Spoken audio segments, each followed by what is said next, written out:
नीतीश कुमार के एनडीए से अलग होने के बाद भाजपा बिहार में अपनी रणनीति को नए सिरे से तैयार कर रही है।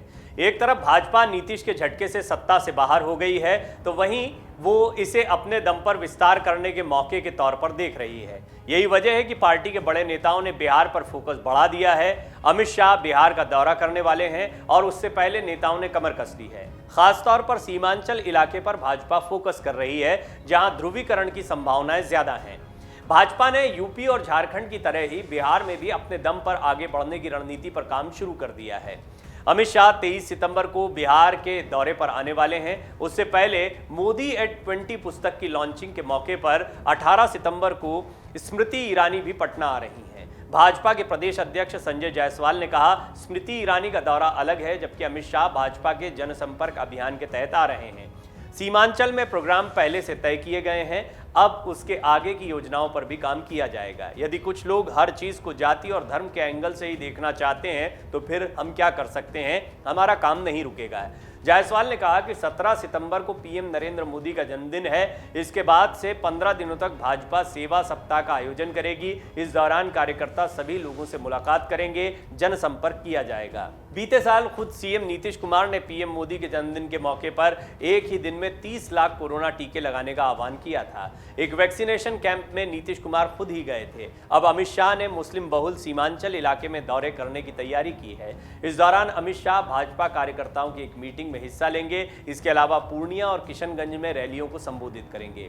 अमित शाह के दौरे को बिहार में भाजपा के मिशन 2024 की शुरुआत के तौर पर देखा जा रहा है। भाजपा का दावा है कि वो 2024 में बिहार की 35 लोकसभा सीटों को जीतने पर फोकस कर रही है। भाजपा जेडीयू के एनडीए गठबंधन ने 2019 के आम चुनाव में 39 सीटें जीती थी, लेकिन इस बार समीकरण पूरी तरह से अलग हैं।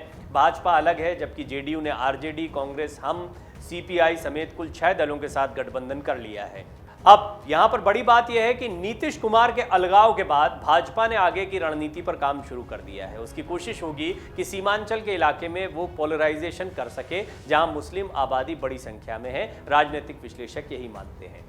बिहार में महागठबंधन की सरकार बनने के बाद बीजेपी ने मिशन बिहार शुरू कर दिया है। इस मिशन के तहत बीजेपी अपने बड़े नेताओं से बिहार में बड़ी बड़ी रैलियां करवाएंगी और इसकी शुरुआत देश के गृह मंत्री अमित शाह करेंगे। सूत्रों ने बताया कि अगले महीने यानी सितंबर की 23 और 24 तारीख को गृह मंत्री अमित शाह बिहार दौरे पर रहेंगे। इन 2 दिनों में होम मिनिस्टर अमित शाह सीमांचल में 1 से 2 बड़ी रैलियां कर सकते हैं।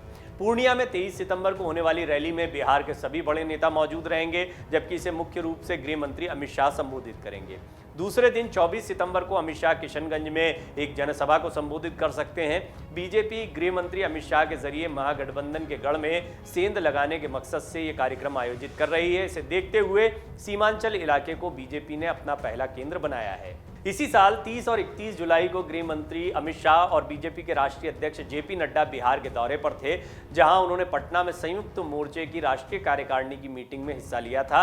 इस दौरान बीजेपी नेता जेपी नड्डा ने क्षेत्रीय दलों के अस्तित्व पर सवाल उठाए थे। अध्यक्ष महोदय ने उस समय कहा था कि अब कोई क्षेत्रीय दल नहीं बचेगा, बीजेपी एकमात्र संगठन रहेगा जो विचारधारा से चलता है। अब गठबंधन की नई परिस्थितियों में चिराग पासवान को भी अगर जोड़ लें तो एनडीए के पास 23 सीटें हैं। साल 2024 के लिए नीतीश कुमार के बिना भी बीजेपी ने 35 सीटों का लक्ष्य निर्धारित किया है। अमित शाह का ये दौरा इसी मुहिम की पहली और महत्वपूर्ण कड़ी माना जा रहा है। गृह मंत्री अमित शाह अपने दौरे से बिहार में मिशन 35 की शुरुआत करेंगे। डाउनलोड करें अमर उजाला ऐप और पाएं खबरें लगातार। अगर आप ये वीडियो YouTube पर देख रहे हैं तो हमारे चैनल को सब्सक्राइब करें और बेल आइकन को दबाना ना भूलें। अगर आप Facebook पर यह वीडियो देख रहे हैं तो हमारे पेज को लाइक करें।